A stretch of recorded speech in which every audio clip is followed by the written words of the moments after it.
Jadi Yesus dibangkitkan oleh roh.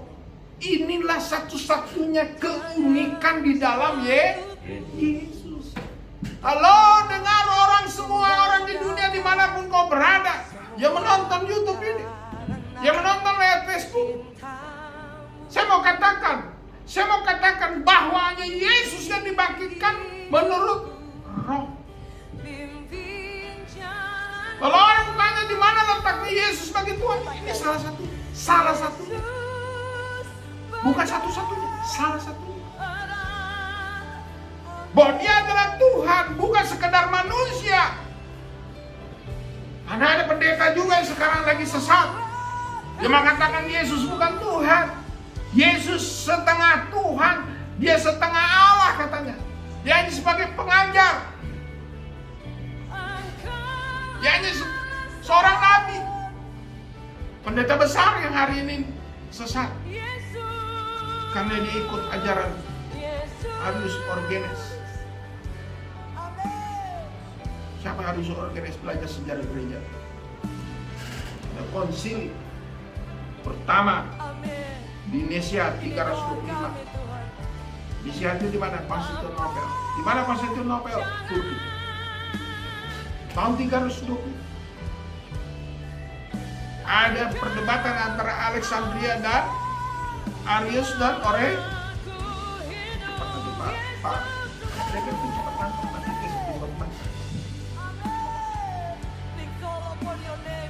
Logos adalah Allah. Logos adalah sederajat dengan Allah, sederajat, setingkat, sehakikat. Jangan tinggalkan aku. Amin. Homo kubis. Dia pun artinya dia setingkat dengan Allah.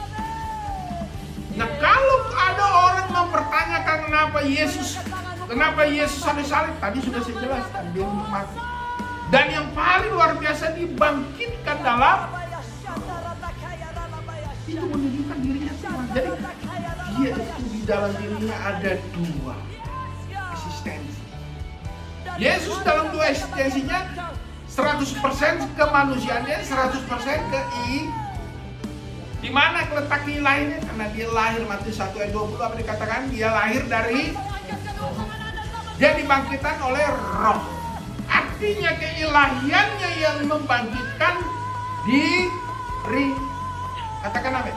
Amin.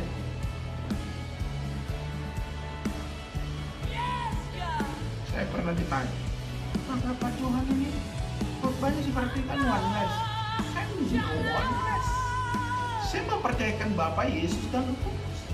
Tapi Yesus juga dia Bapa setingkat. Yesus juga setingkat Roh Kudus. Jangan kau katakan Yesus tidak setingkat dengan Bapa. Kau salah. Karena di dalam dirinya ada.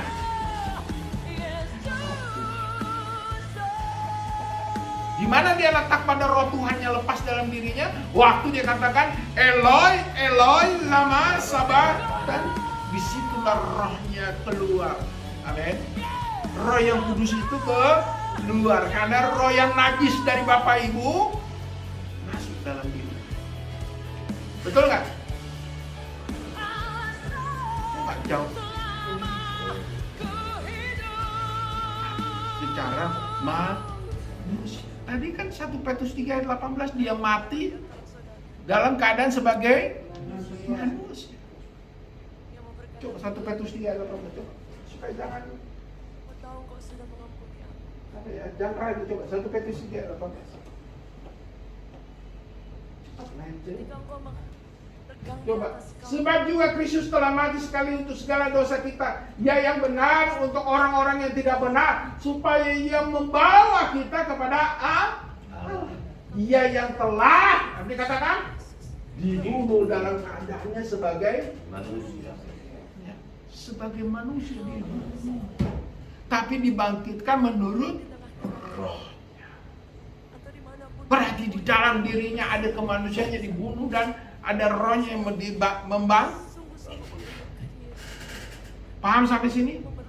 Itu yang disebut duo visit. Catat itu. Belum tentu banyak sarjana teologi juga kurang paham. Duo, kenapa saya bilang begitu? Karena ada pendeta yang besar juga sampai sekarang mengatakan Yesus setengah Allah. Nah, itu kan konyol. Pada Yesus adalah Tuhan. Hagios, kurios to Deus. Tuhan A, kurios to Deus. Jelas bahasa Yunani udah kurios to Deus, Tuhan Allah. Jadi kalau ada orang bilang Tuhan bukan Bapa, wow, bertobatlah. Tuhan juga Bapa. Mana saya ditanya Pak Johan Luanles? No. Tuhan sebagai manusia dia juga Bapa. Tapi dalam 3 dimensi. Satu tapi dalam 3 dimensi. Lu kan bilang 3 oknum. Lu kan bilang 3 pribadi. Terserah lu.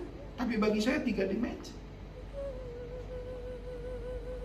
Bukan ketiga dalam satu, tapi satu dalam ketiga. Banyak orang Kristen juga nggak ngerti. Banyak. Makanya jadi penginjil lu, jangan cuma jadi doktor teologi textbook. Bukan sarjana teologi textbook, tapi lu menginjil biar lu paham bahwa lu kenal dulu Yesus bisa nginjilin orang lain. Amin. Kamu nggak punya harapan, sudah hancur. Emang kalau nginjilin enak? Dia ketemu orang-orang sederhana. Saya kemarin nggak sadar mau menginjili orang.